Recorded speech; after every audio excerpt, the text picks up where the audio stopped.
Today I'm going to tell you about the top foods and 3 easy and delicious recipes that help support your body's creation of energy.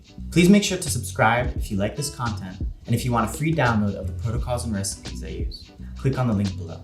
If you haven't watched my episode on how energy is produced in the body, I highly recommend watching it first so that you can understand the basic chemistry of what it takes for your cells to create energy. While I believe that micronutrient supplements measured in milligrams like vitamins, minerals, herbs, aminos, and nutraceuticals are the key for your body and mind to perform optimally, they can't do their job very well if they must overcome ounces and pounds of poor macronutrient food choices. Eating the right kind of carbohydrates, fats, and proteins can be the difference of a body that functions with vitality and joy, or one with lots of difficulties. These are a few fundamental principles that are the basis for all foods I prepare and eat. First, wherever and whenever, eat organic. Non-organic foods are grown with toxic compounds like pesticides and filled with chemicals for shelf stability and unnatural preservatives. These mess with our metabolism and health. Studies have shown that organic foods usually have a much higher concentration of vitamins and minerals. Refined carbs like sugar or other high glycemic sweeteners and grains like wheat, rice, and oats trigger insulin spikes that can lead to weight gain, metabolic inflammation, and unhealthy biochemistry.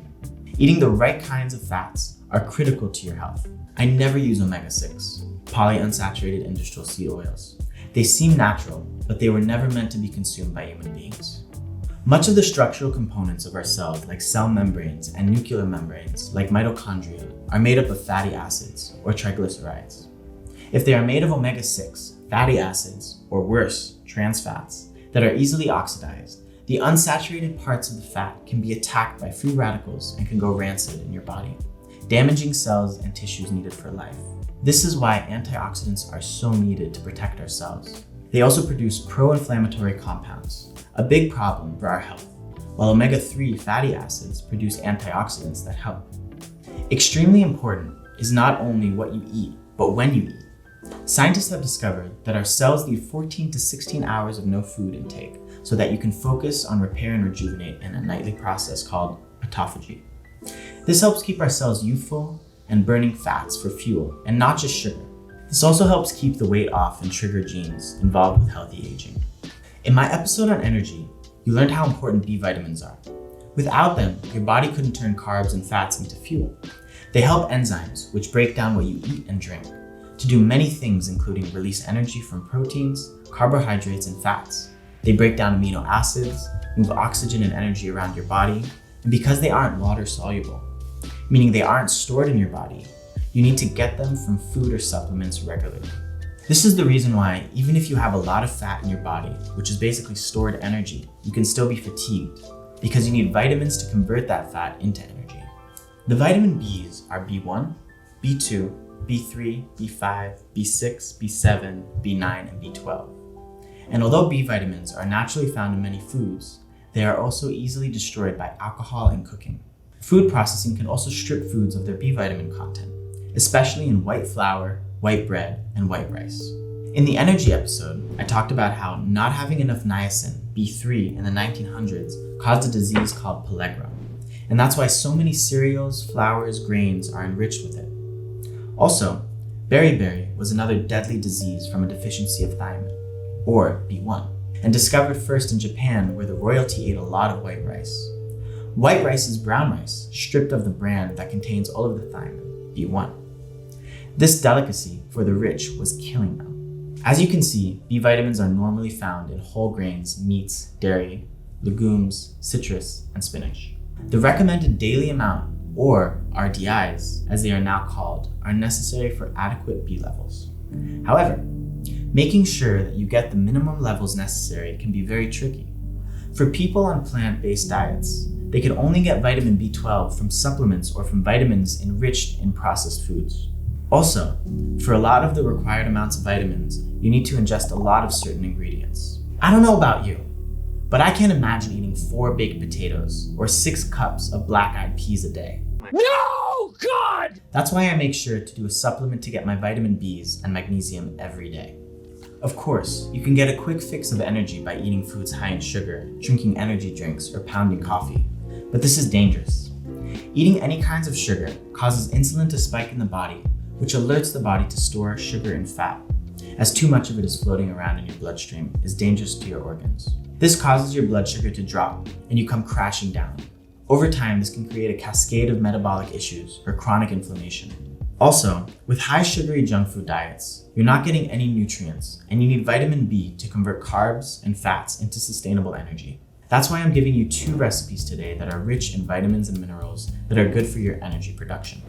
First, we have one of my favorite shakes that is high in vitamin Bs and magnesium. You need 2 ripe bananas, high in vitamin B6 and magnesium, 2 cups of orange juice, high in B6 that helps to make B3, niacin. I recommend squeezing your orange juice fresh, and again, making sure it's organic. When you buy orange juice from the store, most of it is pasteurized, which destroys B vitamins and vitamin C, also taking away the taste. Companies may squeeze it fresh, but often store it up to a year and add fragrance to it to make it taste like orange juice. F***ing disgusting. 2 tablespoons of flaxseed, ground so it's not too gritty. These are high in omega-3s. 1/4 tablespoon of spirulina for vitamins B1, 2, and 3, magnesium and amino acids. 1 tablespoon of organic raw bee pollen, and a couple of ice cubes.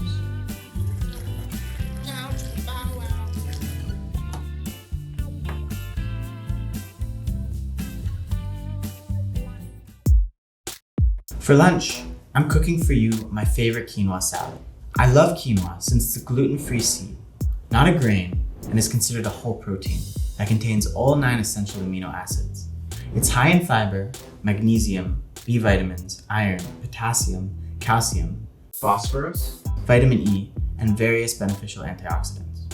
You're going to need the following items: 1 cup of quinoa, rinsed well, half a teaspoon of kosher salt, 2 tablespoons of fresh lemon juice, 1 garlic clove minced, half a cup of extra virgin olive oil, fresh ground black pepper, 1 large cucumber, 1 pint of cherry tomatoes, half cut, half a cup of spinach, 2/3 cut parsley, half a cup of chopped mint, 2 scallions thinly sliced, and 1/3 cup of toasted almonds.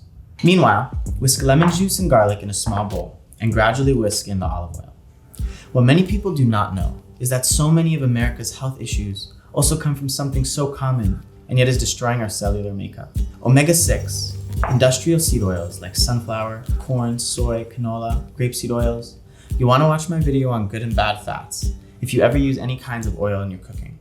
Here, for the dressing, you can use either pure extra virgin olive oil or flaxseed oil, which is high in omega-3s. You can usually find this in the refrigerated section of any health food store. Now bring quinoa, half a teaspoon of salt, and 3 cups of water to a boil in a medium saucepan over high heat. Reduce heat to medium-low, cover and simmer until quinoa is tender, about 10 minutes. Remove from heat and let stand. Cover for 5 minutes and then fluff with a fork. Add cucumbers, tomatoes, herbs, almonds, and scallions to a bowl with the quinoa. Season to taste with salt and pepper and drizzle the dressing on top.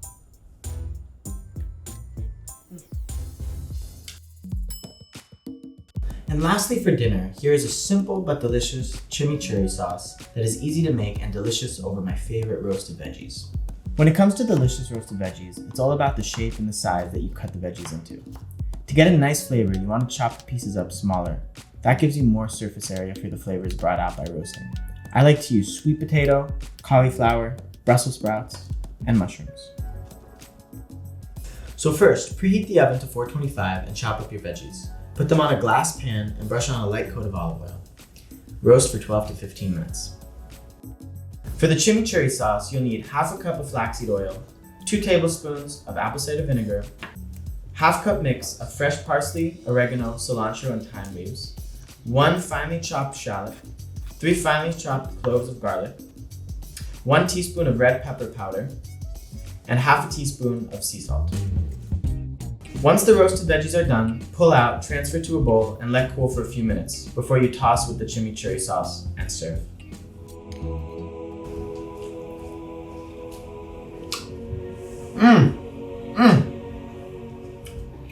Delicious, nutritious, and energizing. I know what I covered today can be a lot to keep track of, and oftentimes people find it too difficult in a busy schedule and expensive to buy fresh produce and cook and eat all organic all the time. To make sure you get all the essential vitamins you need, it's often a lot more practical and cost efficient but also take supplements that give you the B vitamins, magnesium, and other key generating nutrients like CoQ10 and lipoic acid you need for energy generation in the body. And remember, you can download these recipes, my chart on vitamin B foods and recommended amounts, as well as my recommended supplements in the link below. Be sure to subscribe to get more recipes that support your body as a system.